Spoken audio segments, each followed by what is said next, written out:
Hey, Joe. Hey, Pat. Yeah. How's it going? Good. How are you doing? Wonderful.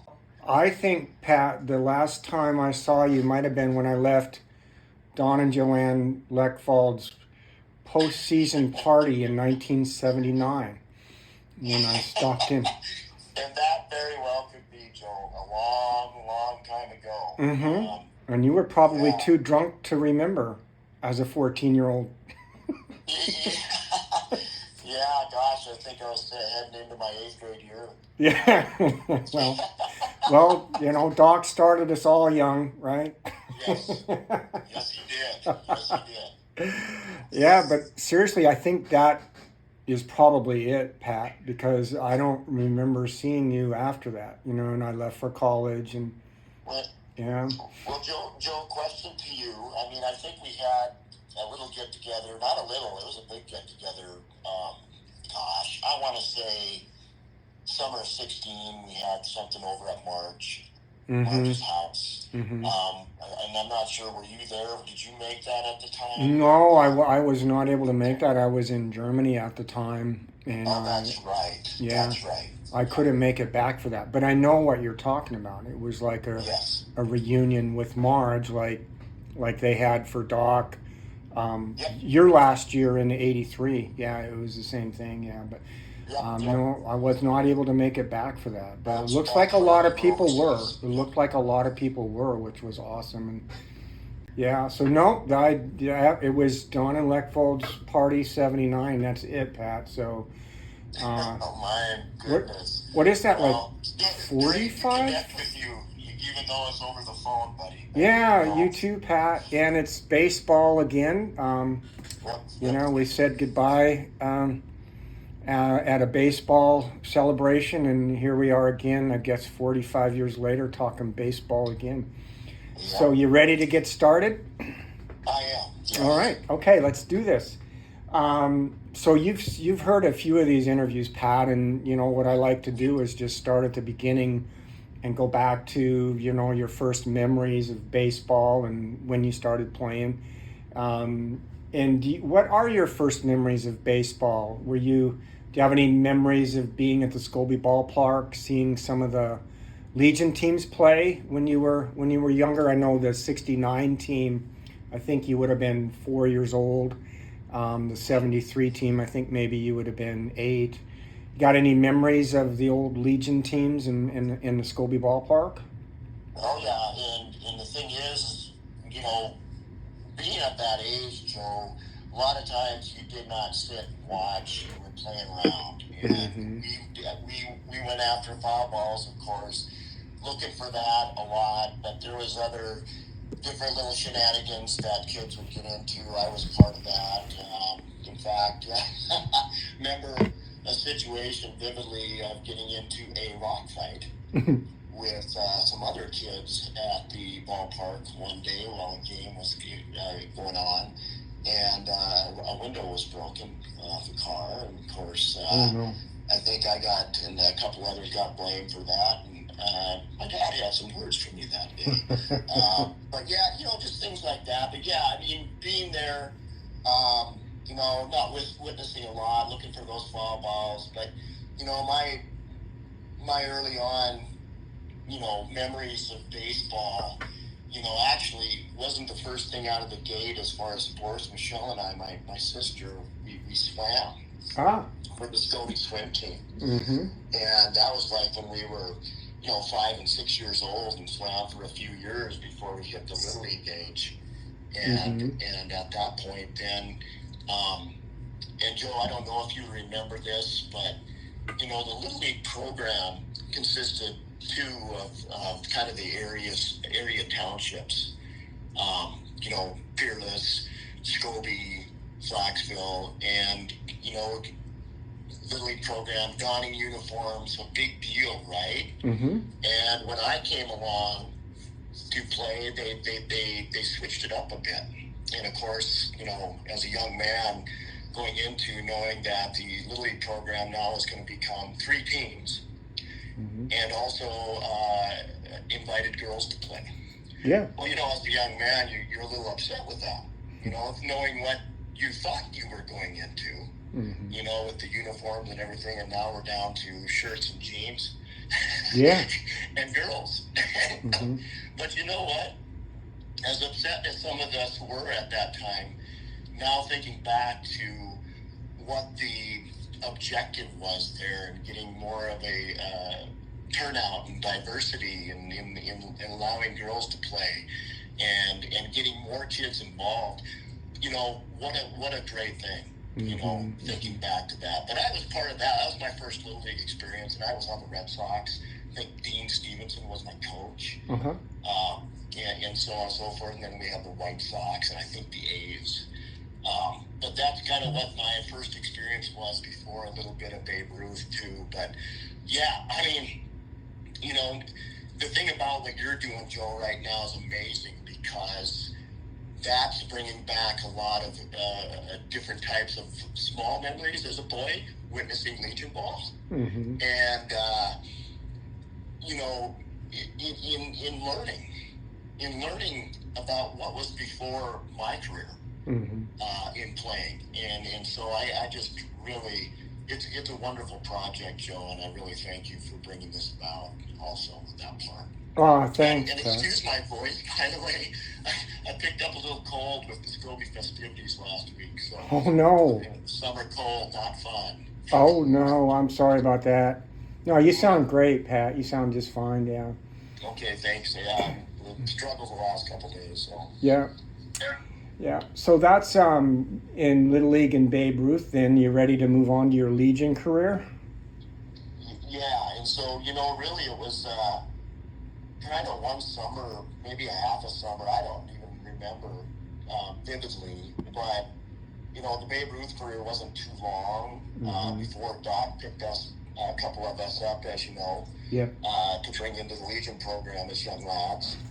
And so, you know, not a lot of memory. I remember playing at Freud. I remember Freud had a so-so field at the time, and I remember sliding into second, tearing up my elbow. Oh. Still have that scar. But that's kind of the big memory of Babe Ruth. But now going into Legion ball in '79 as a rookie, you know, I was 13 starting out, turned 14 in the middle of June. And a very young man, wide-eyed in going into that, definitely. Yeah, I remember you on the team, and I know that, you know, Greg Stolen was just a year younger. He was 13. Yep. And I know early in the season you competed for there were 8 of us that had been playing for 3 or 4 years. There was one position open because Alan Audet's last year was in '78. And I remember you competing with Greg for it. And later on, I mean, you and Greg played on 2 state championship teams. What are your memories of the '79 season? I know you were young and wide-eyed. I remember, you know, we won a lot of games pretty big, so you were on the field a lot, including at the state championship. What are some of your memories of the '79 season, both playing and being a part of the state championship team and playing in the state A tournament? Well, in mentioning, you know, going back to being wide-eyed, I was. I mean, look at, you know, playing with you and Brother John, Dano, Wade, Ray, Randy, Kelly, Kirby. My God, what a time to come in. And so, you know, not only as a young man, wide-eyed, but also, you know, a wide open slate to learn from you guys, and it was an incredible experience. You know, going back with kind of the competition with Greg, you know, yeah, that was kind of one of those things that, you know, you always, you know, Doc and many other coaches, you know, around in different types of sports, I always get that, you know, first set, what's going to be the set, what's going to be the look, what's going to be the lineup. Right. And you do that early on. And so with that said, you know, yeah, Greg and I kind of switched back and forth in that right field. Yeah. And, you know, and ultimately Doc went with the better player. And I truly say the better player in Greg Stolen. He was an awesome athlete. And, you know, to bow out to him was not, obviously I was competitive, no doubt. But it was an experience, though, that I think made me better, too. And then to watch Greg go on and play successfully in the postseason with you guys, where, I got in a bit in postseason, too, like you described. Yeah. But the whole experience of that was just made me a better player also, to go on and being young as we were, the molding was there. And like I said, with the 8 of you that were already there with a lot of experience under your belt, and it was kind of an unbelievable situation to be able to play alongside, the ranks of you guys. And that was fun. Yeah, and I remember, looking down the other way, the other direction with you and Jim Lekvold and Gordy Tryon and Ronnie Higgins. Greg, I knew, was going to come up. That Scobey had a good future too, because you guys were all talented, young and talented, and I knew the program was going to be strong for years to come. It was kind of a good feeling knowing that. And, you talk about competing with Greg Stolen. I probably would have had to compete with Greg for shortstop if the team wasn't so loaded, right? And there was only one position open. He was that good. I played with Greg in Little League. I was 12. He was 7. I played with him. I played with him in Babe Ruth. I was 13. He was 8, 9, and 10. He played Babe Ruth like when he was 9 years old with us out in Peerless, right? And he was, and he belonged on the field with anybody else. It was absolutely, amazing how talented and how he just didn't seem to be self-aware of how young he was out on the field with everybody else. He was just like another player, and it was incredible how talented he was. Yeah. He had that mindset to perform and competitive and get the job done. Yeah, absolutely. Yeah. And then moving on to 1980, then you, as a 15-year-old, moved into the starting lineup. 5 of us graduated in 79, and you led off, played center field, you pitched some and caught some. You guys swept through the state tournament at Cut Bank again in 1980. Didn't miss a beat with, all of the guys that were lost in 79. You played with Randy, Kelly, and Kirby in their last year. And you had a great state championship game against the Reds. You went 4 for 6 from the plate. What are some of your memories of the 1980 season playing in your first year as a starter? Well, it's that thing, Joe, which I noticed a lot through my career where, you just pick up where you leave off. And you said it, where you 5 graduated, but man, the 3 left, Randy, Kelly, and Kirby coming in. I mean, that's still, to me, a loaded situation. Despite losing all the incredible ball players from the year before, and you and John and Dano, Wade and Ray, and it just picked up where it left off, and so that's my memory, is that we just kept cruising, and to make that starting lineup and lead off, I had a set of wheels, maybe not like Jim, but we found a way to get on base, and I think that's what Doc was looking at with me. I think a couple of years later I went into a slump, Joe, and gosh, I remember Doc, I think he sent me down the lineup to bat number 9, and what he told me is, he said, you know what, Rack, you need to start hitting like you were 15 again. and so that, that made a huge impression to know what I need to do, and that's the Doc maneuver, and he got what he could out of you. And so, that's kind of my memory too of that, where, things were good. It was a great team in 80. Like I said, we continued right off where 79 left off and cruised through that state championship in Cut Bank, and great memories. Again, playing with, Kelly, Kirby, and Randy, in their last year, and tough ball players still. Just my God, I still think of how fortunate a lot of us young ones coming in got to play with you guys. I mean, it was probably the impression we needed, and to know what winning is like, and that was 80. Continuing from 79. Yeah. So I mean, you're 15 years old and you have 2 state championships under your belt. um, and then looking ahead, you got 3 more years to play: 81, 82, and 83. 81, you lost Kirby, Kelly, and Randy, and then Jesse Cook was also playing first base that year, and 4 starters, of course.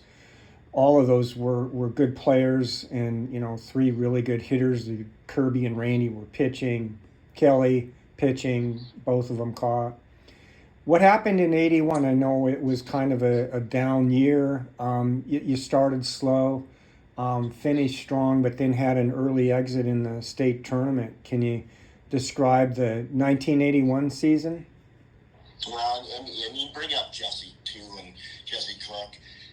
Jesse, what a character, wonderful guy, excellent athlete. Played that first base. He was great too in adding with Randy, Kelly, and Kirby.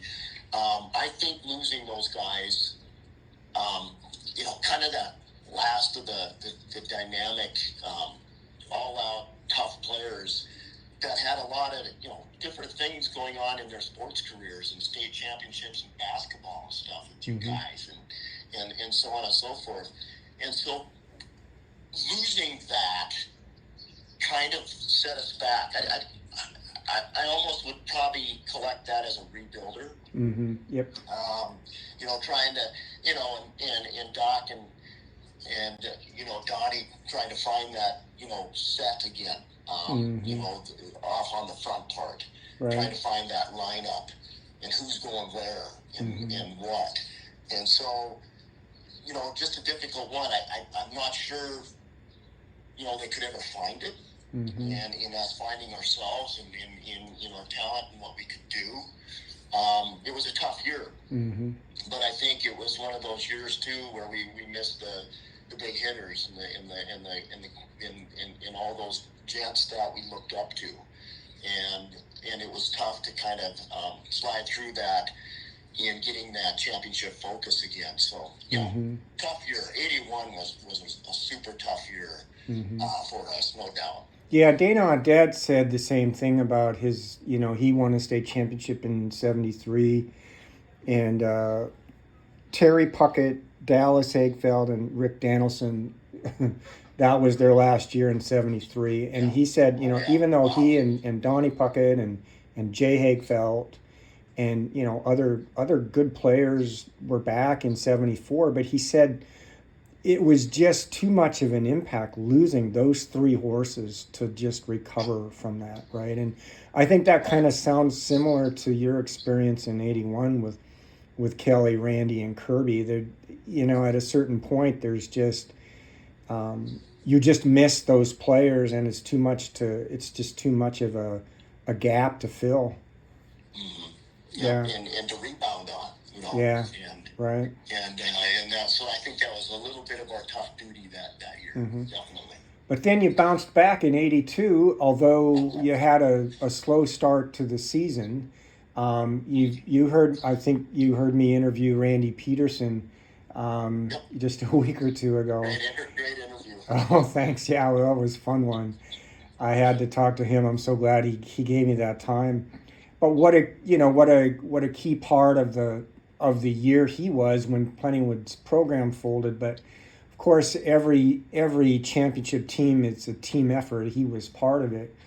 I know Sydney was dominating you during the regular season. I think they may have won all 4 games in the regular season. They were the defending state champions. But then you got on a roll heading into the divisional. You had won 10 straight games. Can you take me into the divisional tournament in Laurel and what that tournament was like for you? I mean, you'd kind of turned the season around in the end in the regular season, but you continued it forward in that Eastern Divisional. Yeah, in getting back to Petey, he was kind of like that little missing link. Mm-hmm. Not little, huge missing link, especially on the mound. Right. We needed that additional pitcher, and with Petey's, we called him Petey, Yep. and with his talent, I mean, what a godsend to, obviously you hate to see a team fold like Plentywood did, Mm-hmm. which brought Petey over to us. But man, it was our great fortune. Yeah, And, for sure. And he was that mistake. I am not sure, Joe, if we would have went as far without him. Mm-hmm. Your pitching staff is huge. We all know that in the game of baseball, and he completed it. And so, with that said, going into and having a great stretch down, the last part of the season into Divisional, I think we were really ripe to go and do some damage. And, with Petey at the helm, I go directly to that chipper against Sydney and how tough he played. I think, what was it, 11 innings, extra inning game, a 2-1 final. Yeah. And Petey was along the whole darn way with Sneeder, Jimmy catching, Yeah. and having the hops, through that whole game. What a tough game. I remember my family being there, Mm-hmm. and it was great. I think Dan, Tom, Ronnie, of course Michelle, and mom and dad, and they were just excited, ecstatic that we pulled it over the top finally on Sydney. Mm-hmm. And what a great game. Defensively, the pitching was just complete and great. And Petey, obviously, through that game, I think the leader called him Iron Man. That was great. That was a great moniker to put to him for that game because he pulled out all the stops and dug down deep and got us that win. And that's when my memories. I think Laurel hosted that. I think we started out in Laurel. I think we finished up in Billings. Weather, I think related, but man, I tell you what, it was that great time to finally put it over the top on Sydney, which, like you described, owned us during the season.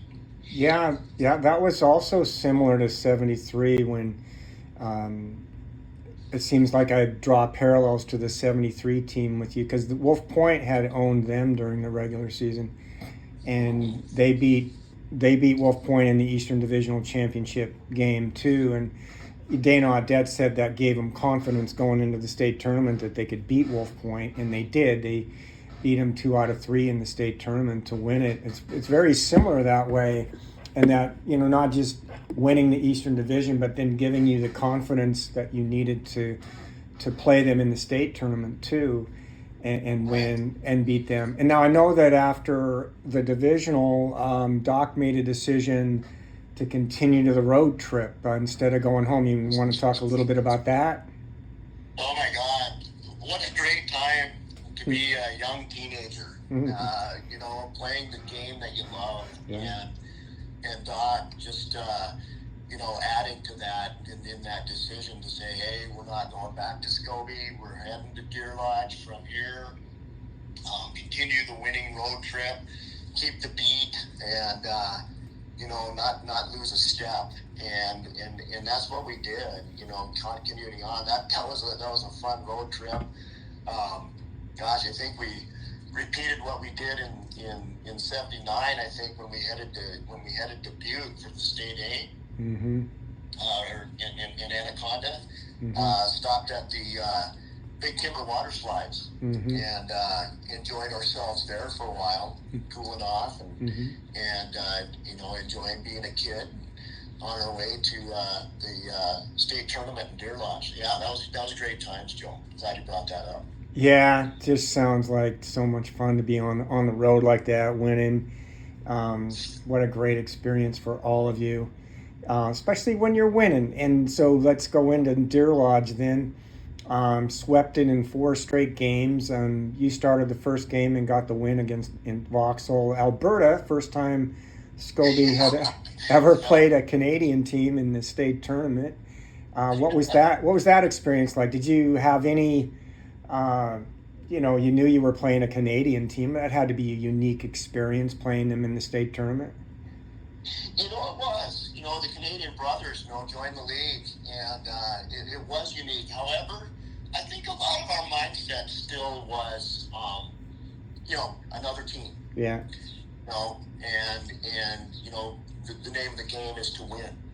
And I think we all kind of, had that focus more than saying, wow, we're playing in the international leagues here now. And so, but, that was a good game to open with Vauxhall. And I think I got my first dinger there, home run against them. Yeah. It's again a good game to open with. Memory serves right. That was that winning first game. How that just builds your momentum, Mm-hmm. and that continued.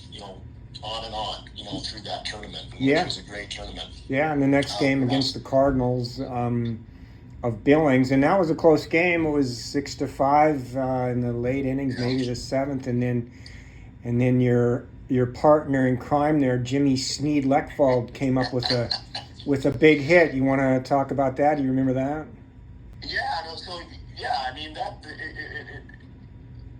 That home run opposite field, I believe. Yep. And it was a grand slam, wasn't it? It was. Jimmy, what a smart player at the plate. Mm-hmm. I've watched him time and time again take a more of an outside pitch opposite field for either base hit, double, triple, homer. You did that a few times. And just could read the ball, read the pitch from the hand, all the time, and which resulted in him, leading off quite a bit, I believe that year, because he always found a way to get on base and had the wheels to make some damage there too. Mm-hmm. What a great hit, opened it up. We had a couple of those, Joe, where close in the game and had a one good inning or two to really open things wide open and get the win. And that was one of them, and Jimmy, started that off. Mm-hmm. Yeah. Top of the order, Lekvold steps in, takes the strike call on the inside corner. Lekvold, the catcher, is 1 for 3 on the ball game. He doubled to open up the game and scored a run. Boston, the third, was out stealing, and then went out twice, once on a fly, once on strikes. He takes a pitch inside. It's 1-1. 1-1 and the bases loaded. 6-5 ball game, top of the 8th. Next pitch, inside again. It's 2 balls and a strike. We get a check off to the base umpire. He says no, he didn't go. 2 balls and a strike. The shot trying to get his composure back out there on the mound. He's pitching from the full motion with the bases loaded. Pitch on the outside corner for a strike. It's 2-2. Looks to me like Lekvold's been taken all the way. I was not surprised they took the first pitch, but I'm a little surprised he took 2. Harry takes a breaking pitch just outside. The count is full. 3 balls, 2 strikes, 1 down. Top of the 8th. Bases loaded. The pitch. Swung on, line into right field. That's what, if it's fair, is a lot of trouble. Grand slam. That one's into the little box corner, the little porch down the right field line. It's out of here for a grand slam home run by Jim Lekvold. There's a little short porch about 260 down the right field line, and Lekvold found it there and hits it out of here. 4 big runs on 1 hit here at the top of the 8th inning. And we said that Scobey was looking for a little insurance, and they got a lot. 4 big ones, runs the count to 10-5. And on to the semifinal against Sydney, and Greg got the ball in that game. I noticed Doc would always hand the ball usually to his best pitcher to get into this state championship game. That was usually Dan Danielson when I played. And it was Greg, and he pitched a gem. It was a 6-hitter, and you guys won 6-4. It was a very close game. But you did have the lead throughout. Do you have any memories of that semifinal Sydney game? Well, you're exactly right. Best pitcher in Greg, getting the nod there, and who best to go to, and Greg, excellent pitcher. I mean, when we all know Greg's curveball, oh my God, in Little League we used to just be in awe of that, how that fell off the table, and but no, he, going in that you felt confident with him on the mound, and being able to get that win. With that semifinal, when you were talking earlier, memory banks again, and trying to figure out that the tournament bracket and who we actually did play. I kind of that slipped my mind a little bit to a degree, but then reading up and knowing, that we went with Greggy Stolen with that. And getting that win, and knowing that now we were in control, knowing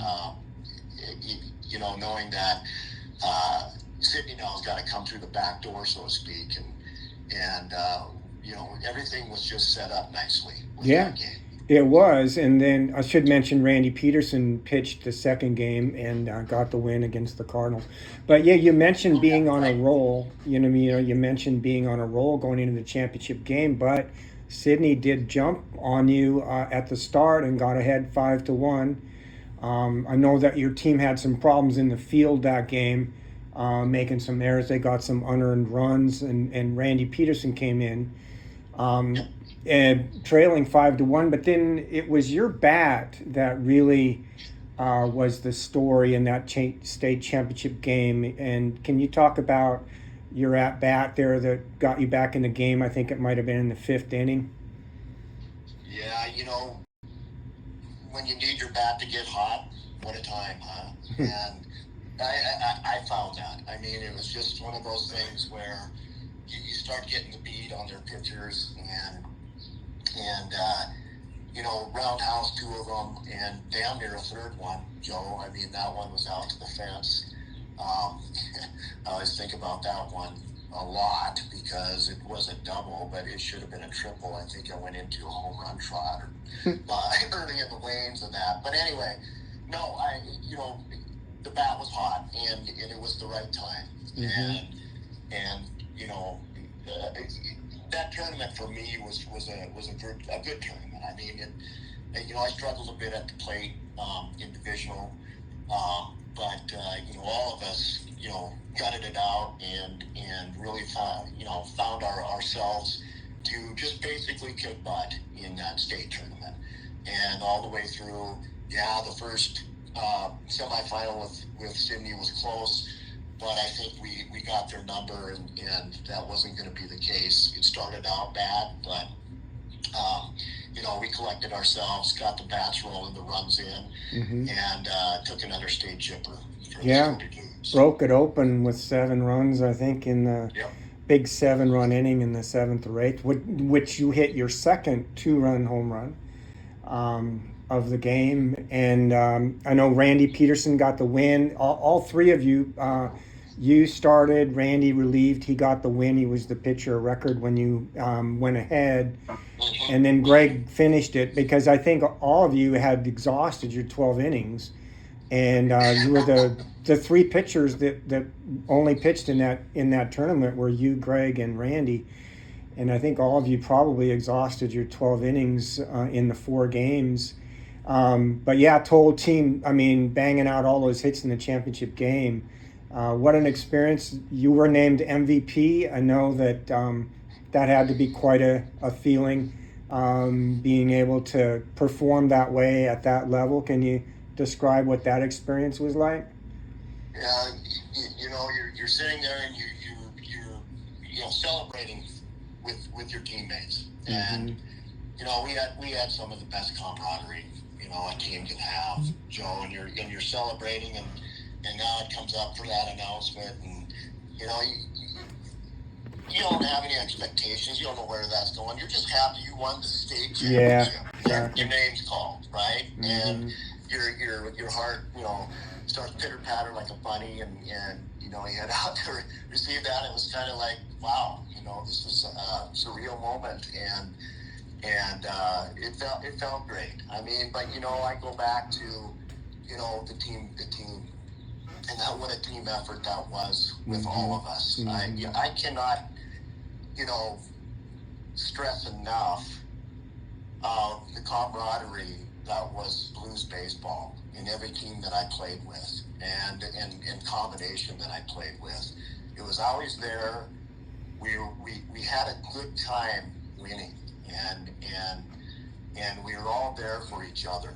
I felt that completely. I think when Randy Peterson joined us, in mid-season, that he felt that, and what a guy to add to it, because he, bless Petey, what a wonderful character he had, besides being, a tough ball player. But all of that, and Jimmy Steve Lekvold, you have the moniker as a best friend. Jimmy was that. I mean, everybody was great friends on the team. But Jimmy, I played baseball, obviously, football, basketball with him, and we grew up together, good friends, and Joey Girard, part of that, and Joey and I hung out a lot during school year, and so on and so forth. I mean, everybody, Gordy, Mike Tryon, Len Floyd, gosh, I mean, I could go on and on of those that I played with that just unified, and not at the right time. We were always there, and that was the great thing about playing for the Scobey Blues, is you always had that, Joe, and you know that. You as you played and with different combinations each year, the great time that you played, that's what it was all about. And I hand that to my second set of parents, as we all used to call them, Doc and Marge, and and Kelly and Kirby and all you guys. It just was so supportive, and you felt like part of the team always, no matter what position you were in. And even Donnie, all the way with us, great coach too. And absolutely, I can't say enough about Blues baseball, the management of it, the coaching, the players, the unification. It was just one of those things that's probably one of the better stories of Legion ball in the state of Montana. As you so eloquently put it a lot, Joe, in your project with this, and it's amazing. It was amazing to be a part of it. Yes, it was. It was very special, and I agree with everything you just said. That experience of the camaraderie in the team, and Doc and Don, and everything, the fans, the Legion, the volunteers, it was all really incredible. Yeah, and I think, I remember from the 82 team, Tony Vigliotti and Steve Schaefer and Marty Davis also contributed a lot on that championship team. Now, I wish we could end the interview here, Pat, but your career wasn't over yet.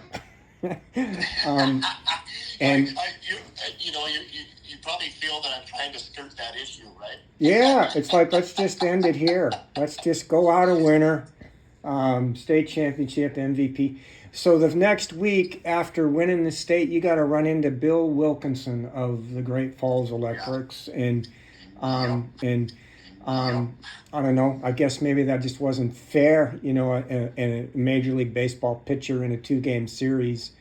What are you going to do? You want to talk a little bit about Bill Wilkinson and that series? Oh, my, you had to bring him up. Yeah, well, we got to keep going, Pat. Well, I tell you what, again, experience is right, and we got to experience one of the best there in Bill. And, that I'll never forget, especially that opening game. And Bill's on the mound, And you know, you had this part of the extra innings too, but I tell you what, it's worth repeating because, you know, we looked at him and he was warming up and everything and not, you know, throwing overly, you know, overly hard at the time. And I was thinking, you know, the guy's what, I don't know, 5'8", 5'9", you know, his uniform was a couple sizes too big from him, hanging off him. And I think he even had those glasses that turned dark in sunlight when he came out from being inside. But, you know, just one of your expectations saying, hey, you know, let's get after this guy right now. Mm-hmm. Well, when we opened up that game and we were at bat and Jimmy, you know, was leadoff and I was second on deck, and Jim took that first heat from Bill, and I mean heat, down the pipe. Mm-hmm. And seriously, Jimmy looked at me and he says, you know, I didn't even really see that. You know, later on he said it mingled in with the white bat in the back fence of the field. and I'm just going, oh crap, you know, and I think I went up there and got sat down quickly, probably even 3 pitches. But that was Bill. I mean, he could bring the heat. I think he was mid-90s consistently, but he brought in 3 digits every now and then, and it, my God, what a pitcher! And of course, to him to go on to the MLB ranks, you know, that wasn't a surprise on that part. But the thing about Bill too, I mean, we watched him the following year in '83 when we went to, I believe they still called it the IGA tournament in Caulfield and Billings. But he was playing not for Great Falls at the time, the Electrics, but he moved over down to Cherry Creek, Colorado. Mm-hmm. And we were watching their first game up in the stands, and he beamed a kid. Had to play right in the head. And I don't think that helmet even helped. They had to cart him off, I think, and he had to go get checked out. I mean, a wild pitch got away from Wilkinson, and he hurt that kid badly by pitch. But those are my memories of Bill, and you know, I think we got a lead on that second game too, and he came back in and just shut us down. It did happen. Yeah. That's what I mean. In a 2-game series, you know, he got the win in the first game and then the save in the second. Struck out 25 Blues in 10 innings. The only pitcher that I saw that was, you know, was Dave Fanning in 71, 70, and 71. He pitched in Scobey, a epic pitcher's duel against Terry Puckett. I wrote a lot about that. I did see that game. Yeah, I was 10 years old. I remember it very well. And he had that. He was like. I never saw Bill Wilkinson pitch, but Dave Fanning was very slight too, 5'10", maybe 150, 160 pounds, and just could whip it in his fastball. He had a good curveball too. But you brought up, so let's slide into 83 then, and you brought up Cobb Field, which is where your season started in 83. And I know that you had a lot of 6 returning starters, and you know it was you and Jim's last year. You had a lot of 18-year-olds. It looked promising, but playing on Cobb Field at the start of the season, that had to be a special experience. You remember that? Yeah, you know, it's funny. Winning state in '82. You know, we slide into the big time right away in '83, right? Yeah. And, you know, may have been helpful, may not have been helpful, but, you know, again, you know, 6 returners, you know, in you and I, and we've talked a lot about, you know, the situations with 83 and what may have or may not have happened and so on and so forth. But that tournament, I remember I got into a little bit of a pitching duel too. Yeah. I can't remember the Royals pitcher at the time. Do you have that, Joe? Yeah, I do. Keep talking, and I'll. I've got it here somewhere. Yeah, but you know, Doc, he could recognize a lot of things with all of us, right? He could recognize our strengths, our weaknesses. and bring out what was best for us to get the job done. And I put that in the pros of pitching. Doc and Donnie helped me quite a bit with that, but Doc was dead set on, Dad, you gotta throw the slider. We gotta get you to throw a slider, and so I think that was because for my breaking pitches and my junk, I might have telegraphed the curveball, slowed down my windup a little bit, or whatever he was seeing. Mm-hmm. But with the slider, Joe, as we all know, you can keep your fast wind and disguise it, and showed me the grip. Another thing that Doc was really good at is making it relatable, right? Mm-hmm. So throwing the slider, he said, yeah, you're going to throw it, kind of like if you picked up the oval ball football. You're going to throw this baseball, this round one, like a football too. Mm-hmm. And, obviously making a lot of sense to me.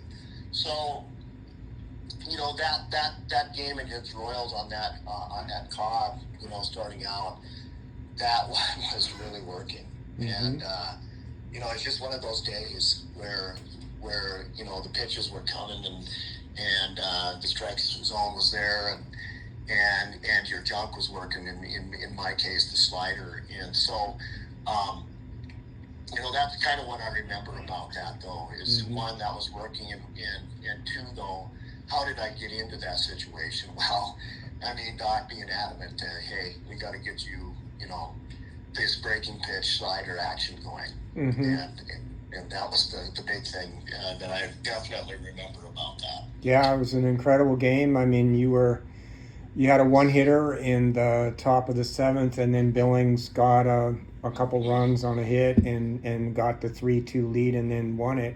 But what a great performance, and for you to have on Cobb Field at the start of the season. I know the front part of your season was you had a game, then you traveled to Great Falls to play the Electrics and Chargers. I think the first 7 games of the season might have been against A teams. And Greg wasn't with you, and because of health reasons. And I know that was just a big part of why things, didn't go well in '83. And of course, Doc's health was in decline. It was an adjustment for the players, an adjustment for Don Lekvold to move into the head coach position. And then losing Randy Peterson, of course, the year before too. It just seemed like all of those things coming together just might have been a little too much for all of you to cope with. Yeah, that was, that sent the chemistry sideways. And I'm talking mainly with Greg and mm-hmm. health issues and not being able to be with us. He tried to make the comeback and so on and so forth. But, I'll go back to Greg Stone. An amazing athlete, probably one of the better athletes, just to think what Greg could have been with, the ifs. And we missed him. We missed him a lot. And it showed.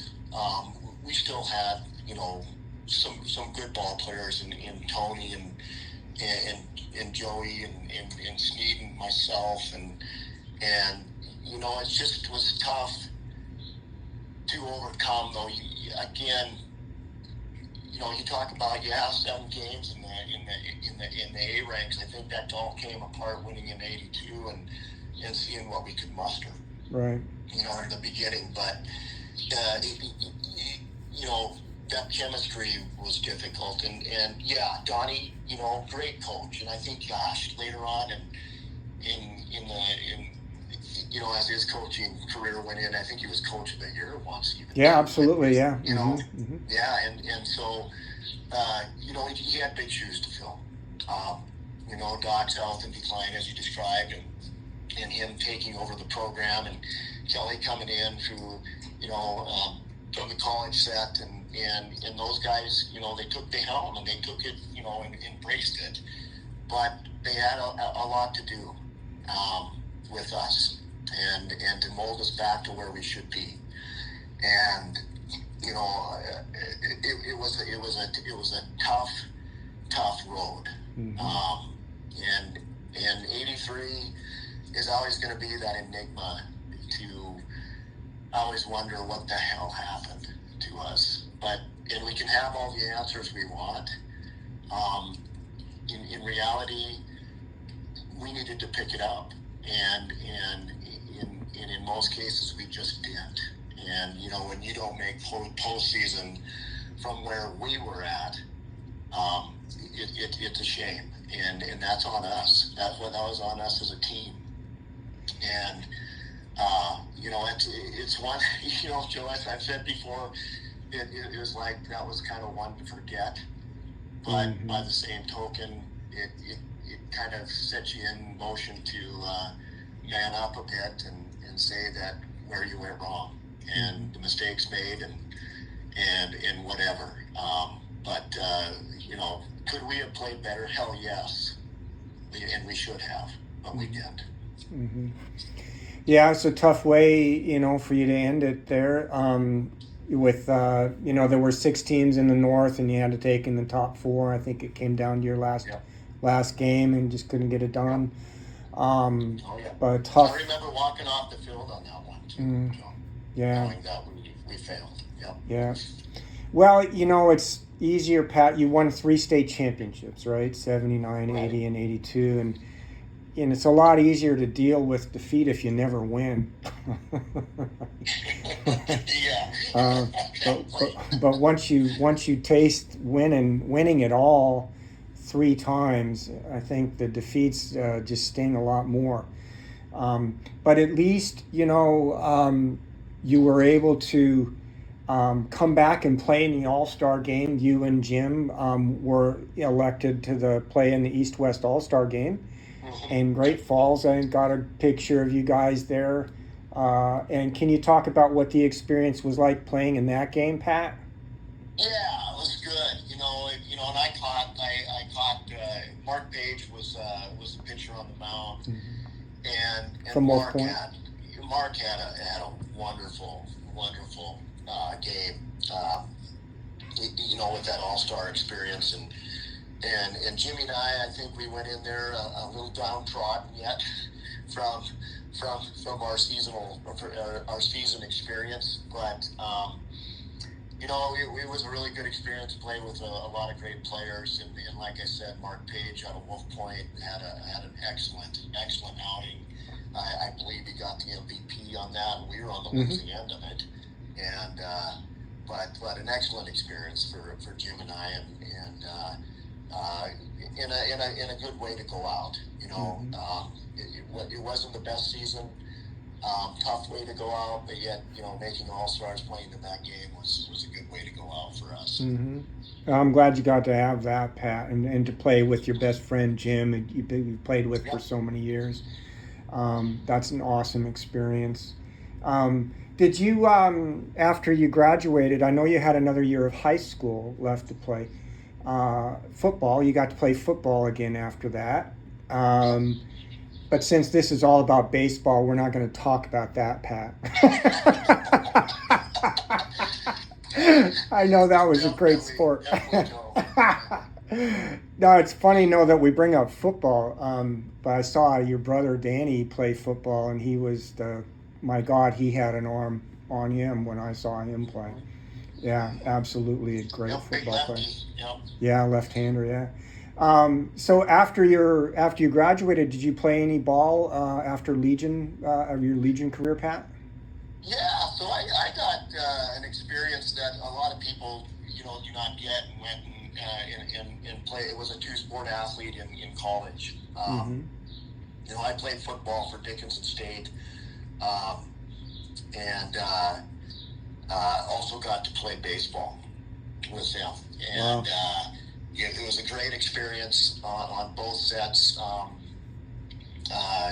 Got to pitch and catch and kind of pick up where I left off from Legion ball. It was a great thing because Jimmy came along too that spring of my freshman year. I think he transferred over from EMC, and so the best buds again playing ball for Dickinson State Blue Hawks was a great thing. And I actually ended up transferring myself later on to Minot. I played for the Minot State Beavers. Yeah. And again, got to play both football and baseball there also. Wonderful deal. And ended up getting hurt in Minot, which kind of slowed up everything on that part in football. But no, if to have it any other way over again wouldn't change a thing. It was wonderful to get out and be able to play in that upper level also after Legion Ball. Yeah, two-sport athlete. For 1 year I did play basketball and baseball at Minot State. We share that in common, Pat. Yeah. Two-sport athletes. Yours was Cool, football. Yeah. Cool. Yeah, we didn't have football in Peerless back in the day, so I never did play. We ran cross country. Later on, Peerless boys got to come in Scobey to play, and Joel Neeskens, I know, was Right. Johnny Herschel. I think there were some good Peerless athletes that came in there to Scobey to play football later on, but we never got that opportunity. So I always end with the final question, Pat. What is your favorite Major League Baseball team? Well, Joe, it's the Los Angeles Dodgers. Yeah. And I've been a Dodgers fan for a long time. They weren't obviously my first remembrance of a favorite team. And when I was really young elementary lad, I dabbled with Pittsburgh Pirates. In the late 80s, J.R. Richard with the Houston Astros. Before Nolan Ryan came along. He was one of my faves. That big boy coming off the mound, it was fun to watch. But yeah, in the 80s, started getting and clinging on to the Dodgers. Davey Lopes and Steve Garvey, Ron Say, those boys started with them in 80, and of course then they win it in 81, I believe, and then continued on and won it in 88. And a favorite of mine, obviously, was 2020. Won it again there, the World Series. But yeah, the Dodgers, they've been definitely my go-to favorite team since the early 80s, definitely. Yeah, awesome. Yeah. It's funny, I always, a lot of Minnesota Twins fans up there. I know Don Lekvold and a lot of guys. Randy Peterson's favorite team is the Twins in the American League, and the Cardinals in the National League. But a lot of Twins fans, because we got them on radio up there, and that's how you kind of get attached to teams. But yeah. Well, sure. Yeah. The proximity. Yeah. Yeah, absolutely. Yeah. So, wow. I don't have anything more for you, Pat, other than, you played with a lot of great players. You played against a lot of great players, and you had great coaching. Is there anything you'd like to just mention before we drop off on some of your teammates, some of the tougher players you played against, and the coaches you had through the years? Yeah, Joe, what an easy question, and too many teammates. I mentioned a few, and forgive me, anybody, if I missed your name, because I tell you what, the camaraderie, like I talked about, was huge, and again, the support of each other was immense. But I will mention, Doc. What an incredible thing in my life to be able to play for that man. And, mentioning all you guys when I first came in as a rookie and so on and so forth. I mean, it was Doc that brought us in, and he'll always be in my heart, mind, and soul as the coach that got what he could out of this young man at the time, and I will always praise him on that part, and the whole thing. Just an incredible experience, Joe. Probably one of the best times of my life, easily, in playing Scobey Blues baseball. Not only, learning the game and learning how to be a winner, but also, just being able to be a kid and playing your favorite game, one of your favorite games. And that was a blessing. and I'll never forget the experience. And I'll also mention Marge. Mm-hmm. You know, what an incredible woman, and just caring about us all the time, all of us, each and every one of us. Mm-hmm. And you felt it, and she would have done anything for us, as you know. Yes. And just wonderful. It was just an incredible time in my life, and I know that others would probably say the same thing. Yeah, and they do, and they have, and I would say the same. Straight from the heart, Pat. I really appreciate that at the end there, Sharon. It's really just about the love and the experience that we had playing together. And yeah, Doc and Marge and everyone involved it was just an amazing experience. We were all very lucky, absolutely very lucky to be able to have that. Pat, thank you so much for the hour that we've had. Just one parting. Oh, of course, Pat. I'm sorry. Yeah. I want to thank you. Oh, goodness. For taking on this project of yours with Scobey Blues baseball and Northeast Montana baseball. What an incredible thing you are doing. It's amazing. It's wonderful to read as you do your posts. And I appreciate you as well as other players do, past and present, everything you're doing, and other, inviting others from other teams into the foray of this, in the page and everything. Just an incredible undertaking. And Joe, amazing. You're an excellent writer. It's fun to read. It's fun to learn. And just keep up the wonderful work, my man. I thank you. Thank you so much, Pat. It's like I told Randy last week, I'm getting way more out of it than I'm putting into it. And this conversation with you has been awesome. And 45 years ago, I had a date that night, and I couldn't stay at Dawn and Joanne's to have a beer with you. But next summer at the reunion, let's go out there and have that beer together, okay? Yes, Joe, I would love that immensely. And I'm gonna hold you to that. By the way, you're probably very fortunate that you could not stick around back in the I heard, yeah. Okay, Pat. Well, great talking with you. Take care, Pat. Yeah, take care, Joe. Bye-bye.